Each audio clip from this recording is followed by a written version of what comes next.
la exposición a contaminación nuclear, Hiroshima y Nagasaki o Chernobyl. Como les mencioné en algunos grupos, yo les preguntaba a veces, oye, ¿cuál es el cáncer que más le da a a las personas sobrevivientes de Hiroshima, Nagasaki o Chernobyl? Es precisamente el cáncer de tiroides, un cáncer que tiene que ver mucho con la exposición ambiental. La dieta rica en yodo, sobre todo en países de la Polinesia e islas del Pacífico, y otros factores como la etnia, el selenio, el nitrógeno y la ingesta de carcinógenos.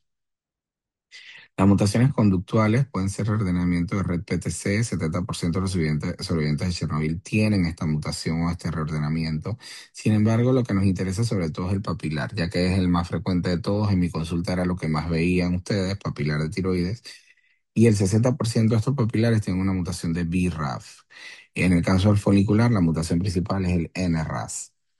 ¿Cómo se ve un papilar? Así, formación de papilas alrededor de los folículos y esto pues representa el 80% de los cánceres de tiroides. También tenemos el folicular puro, se ve así rojizo, este desordenado es el anaplásico y este que muestra estas celulitas alrededor alrededor de los folículos es precisamente las células parafoliculares que son las que conforman los carcinomas medulares de tiroides.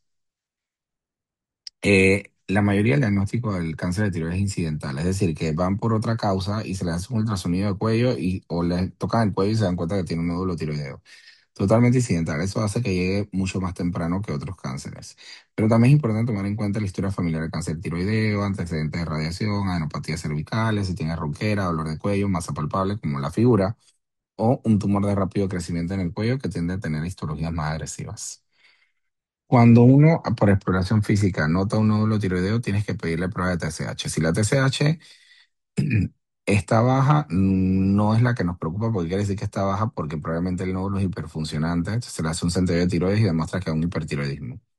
El problema que nos preocupa son esos nódulos tiroideos con una TSH normal o TSH alta, porque esos nódulos hipofuncionantes son precisamente los que más guardan relación con cáncer. Entonces tienes que hacerle, después de que tú al examen físico notas un nódulo, un diagnóstico por ultrasonido. Entonces el ultrasonido va a tener una clasificación que se llama T-RADS, que nos va a permitir evaluar cuál va a ser el siguiente paso para hacer y se le termina haciendo un BAF si hay una alta sospecha de que sea maligno.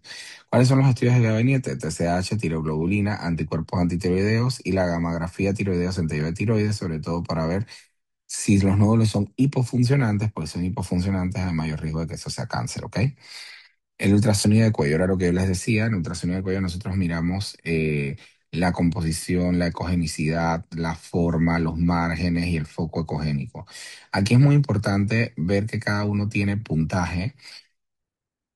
Entonces, de acuerdo a la sumatoria de puntos, lo vas a asignar a una clasificación del T-RADS. Si es un T-RADS 1, un T-RADS 2, eso generalmente es benigno o baja sospecha de malignidad, por lo cual se repite el estudio en un año. Cuando el T-RADS es 3, entonces levemente sospechoso y ahí sí tienes que repetirlo en menos tiempo o utilizar otro método diagnóstico diferente al ultrasonido. Pero cuando es un T-RADS 4 o T-RADS 5 ya hay moderado a alta sospecha de cáncer, por tanto todos los T-RADS 4 y T-RADS 5 tienen que ir a BAF o biopsia por aguja fina de la tiroides. ¿Cómo se hace una biopsia por aguja fina? Así, con un transductor de ultrasonido y esta agujota que aspira en la punta de la aguja el sitio donde está el nódulo y nos va a permitir reportarlo de la siguiente manera. Si el diagnóstico es insatisfactorio, se debe repetir el PAF. Si es benigno, entonces seguimiento clínico. Si hay tipo de significado incierto, repetir el PAF. Si ya hay una neoplasia folicular o sospecha folicular, hay que operar. Si hay sospecha maligna, hay que operar. Y si es maligno, hay que operar. ¿Ok? Entonces, si te sale neoplasia folicular o sospecha de neoplasia folicular, sospecha de malignidad o maligno, hay que mandarlo al cirujano a que lo opere. El estadiaje aquí sí es por TNM, en donde todas las demás histologías pueden tener desde TX hasta T4, la N de acuerdo a la invasión ganglionar y la M si hay metástasis o no. Pero los anaplásicos, que es una histología rara pero altamente agresiva, todos de entrada son T4. ¿Ok? No hay anaplásico que sea menos de T4. Tratamiento multidisciplinario, porque aquí tienes que meter al cirujano para que opere, al endocrinólogo para que maneje el reemplazo de la hormona tiroidea, la medicina nuclear por el iodo reactivo, el radioterapeuta en caso de que no pueda dar medicina nuclear, y nosotros los oncólogos médicos que vemos más la parte de la terapia sistémica.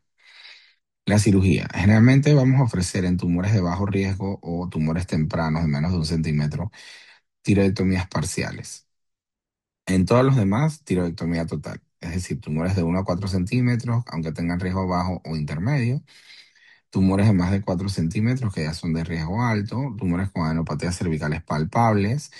Y a quienes se le hace linfadenectomía cervical. Le vamos a hacer linfadenectomía cervical a todo tumor grande, T3, T4 o que tenga ganglio palpable.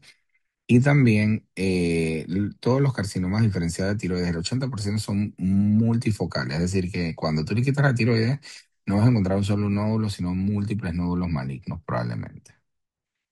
Existe una estratificación de riesgo de recurrencia que nos permite saber cuál va a ser el siguiente paso a seguir y lo hacemos basado en si fue unifocal o multifocal, la edad del paciente, la invasión o la agresividad microscópica que tenía el tumor. Entonces, usamos también una escala llamada MASIS, que cuando el valor de la escala MASIS es menor de 6, eso es de buen riesgo, pero si es de más de 6, es de mayor riesgo de recaída. Entonces, el MASIS toma en cuenta la metástasis, la edad, si la resección fue completa o no, si hay invasión o no, el tamaño del tumor y el estadiaje de la clínica Mayo. Básicamente, con ese score, uno elige muchas veces si el paciente debe ir a yodo reactivo o no. Para eso hacemos este score, ¿ok? Entonces, cosas claves que tienen que aprenderse. Si un paciente tiene riesgo muy bajo o bajo, solo se vigila después de la cirugía. Pero si un paciente tiene riesgo intermedio o riesgo alto, se puede proponer para yodo reactivo, que lo vamos a ver más adelante. El yodo reactivo, ¿hay indicaciones de adyuvancia o de indicaciones de enfermedad metastásica? Cuando es adyuvante, es decir, después de la cirugía, damos como estándar 30 a 100 milicuris y si es enfermedad persistente, residual o metastásica, es de 100 a 200 milicuris. La vía media es de 7 a 8 días y se administra 1 a 3 meses luego de la operación.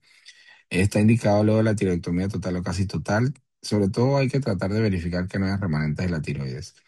Tu SH debe ser de más de 30, por tanto debes de tener la levotiroxina antes de hacer la prueba o hacer el tratamiento. Y no está indicado en tumores de bajo riesgo. O sea, un T1N0 sin factores de alto riesgo de recaída o masis bajo, por ejemplo, menor de 6, no le hacemos yo reactivo. ¿A quienes sí le brindamos yo reactivo? A tumores de riesgo intermedio o a tumores de alto riesgo, ya que mejora la supervivencia libre de recurrencia y la metástasis a distancia. Entonces, en resumen, el tratamiento inicial de todo cáncer de tiroides es quirúrgico.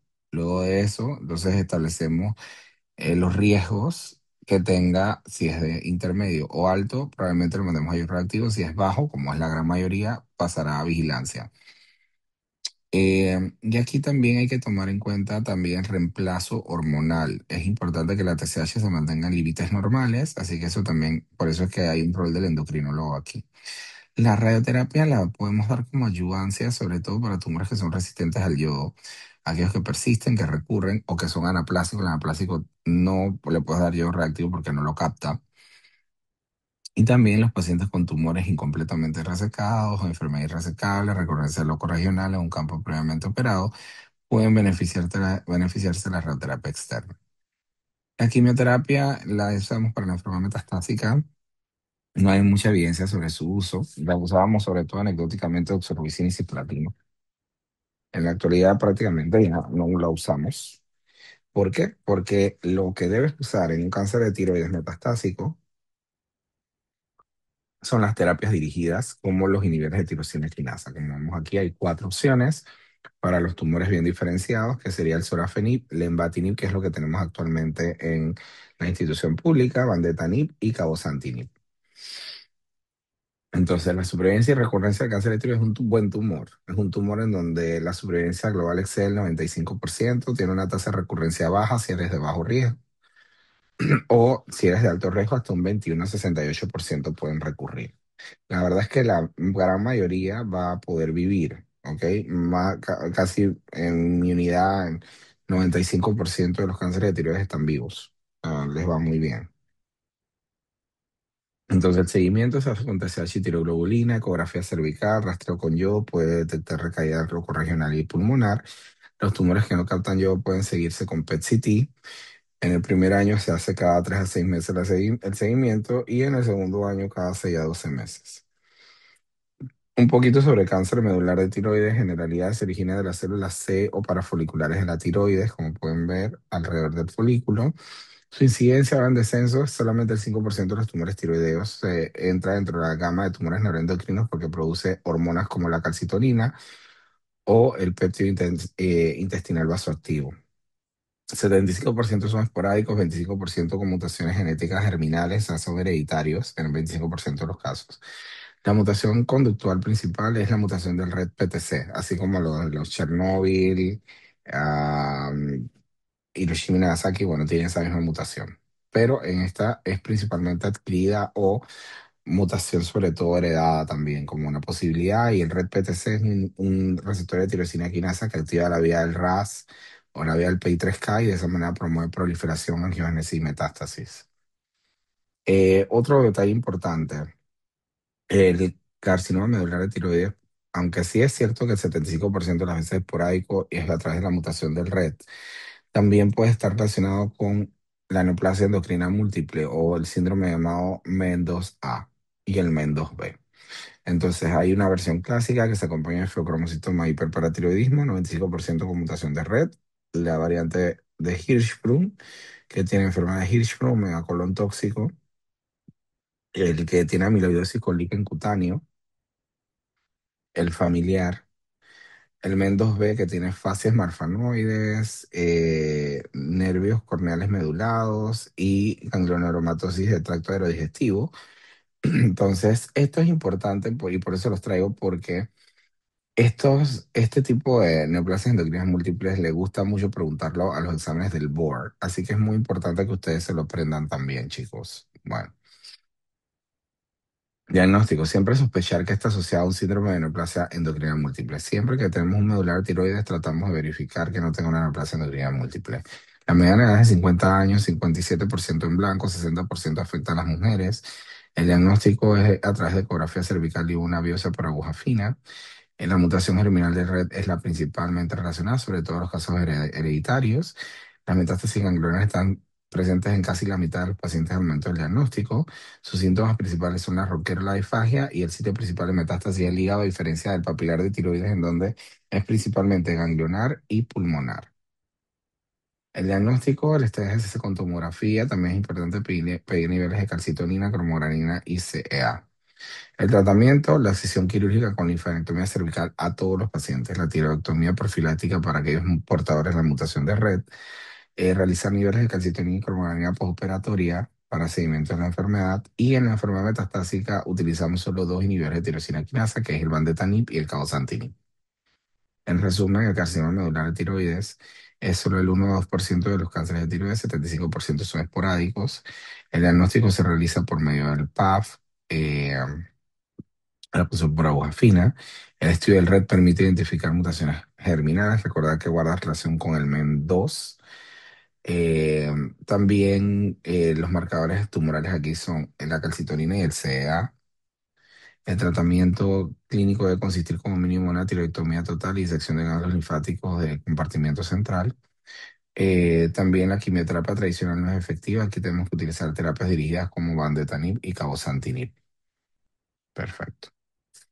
Muy bien, muchachos. Excelente. Vamos a continuar entonces con el siguiente tema.